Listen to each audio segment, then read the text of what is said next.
যে আমার 1,78,00,000 ফার্মার ফ্যামিলির মধ্যে এই এই এই ফার্মার ফ্যামিলির সামর্থ্য খুব ফ্লাকচুয়েট করে না, কারণ তার প্রডিউস বেচার পরে তার কাছে যে সারপ্লাস থাকে এবং মাঝখানে ৩-৪ মাস যদি তার জমি লীন থাকে, ওইটাতে হয়তো 4 ফসল হয় না, হয়তো 3 ফসল হয় বা 2 ফসল হয়, সেই সময়টা হয়তো উনি অন্য কাজও করেন, কিন্তু এটার কম্বাইন আউটপুট দিয়ে যেটাই উনি পান সেটা পুরোটাই তার কনজাম্পশনে চলে যায়।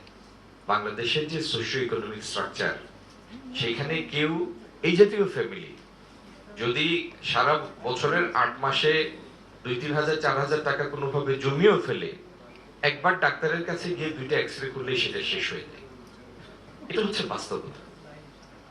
এখন এই যে তার হাইয়ার ইল্ডে যাওয়া, 3.5 টন থেকে হেক্টর থেকে 60 টনে পৌঁছানো, ইনভেস্টটা কে করবে?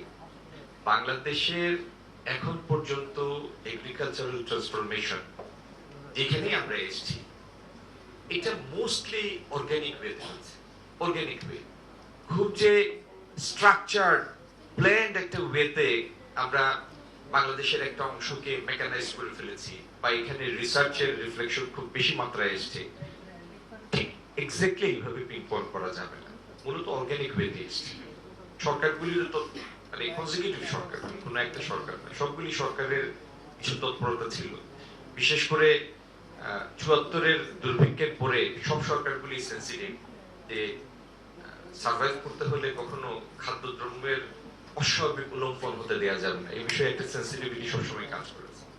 এবং কনজিকিউটিভলি প্রত্যেকটা গভর্নমেন্টই এই সেক্টরটা সাবসিডাইজ করার চেষ্টা করেছে, সার পৌঁছানোর ব্যবস্থা করার চেষ্টা করেছে। সার এখনো হেভিলি সাবসিডাইজড, বীজ এখনো হেভিলি সাবসিডাইজড। তো কিন্তু প্রচেষ্টাটা যথেষ্ট সমন্বিত হয়নি এখনো। আমি জানি না বাইরে থেকে যেটাই মনে হোক, বাংলাদেশের সরকারি ব্যবস্থাপনায় যারা কৃষকদের সাথে কাজ করেন, এই স্ট্রাকচারটা কিন্তু ভাস্ট, নেটওয়ার্কটা ভাস্ট।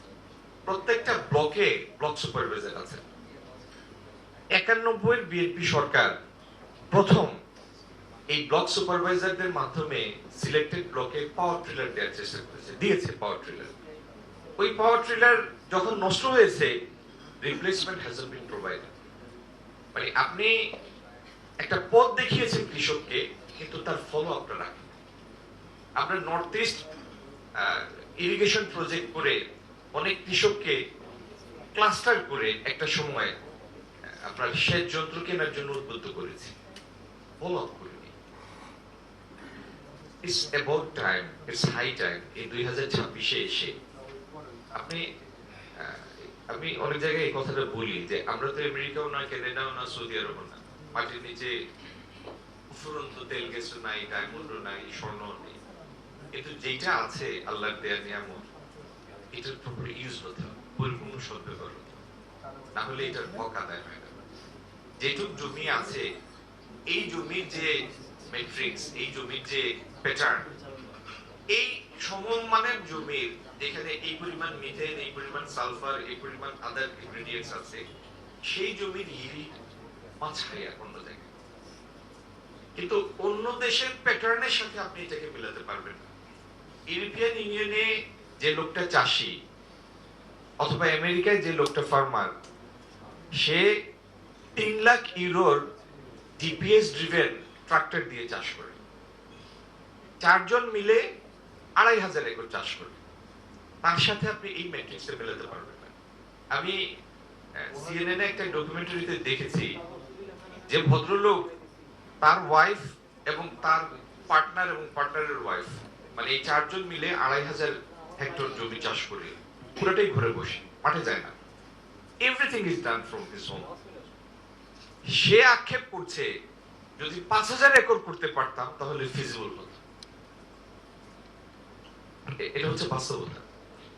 কারণ এগ্রিকালচারাল প্রোডিউস অলওয়েজ আপনাকে মার্জিনাল কমফোর্ট দেবে এট প্রোডিউসার লেভেল, এট গ্রোয়ার লেভেল। এই জন্য এই ক্ষেত্রটাকে আপনি যত বেশি প্রোডাক্টিভিটি বাড়াতে পারবেন, তারপরেও এটাকে রাষ্ট্রীয় পর্যায়ে কমফোর্ট দিতে হবে, কেয়ার নিতে হবে, এমনি এমনি কখনো ছেড়ে দেওয়া যাবে না। কারণ এটা একটা নাজুক সেক্টর, অলওয়েজ নাজুক sector. Food security is a national security issue, কিন্তু সেক্টরটাই নাজুক।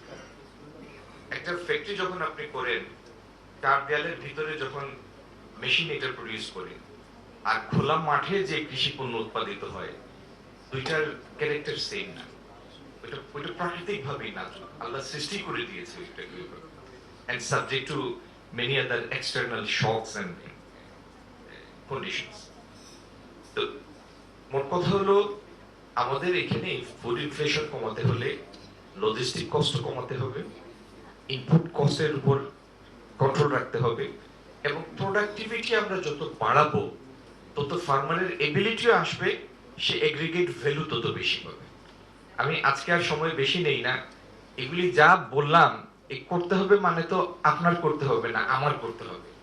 তো we are taking it on our shoulders.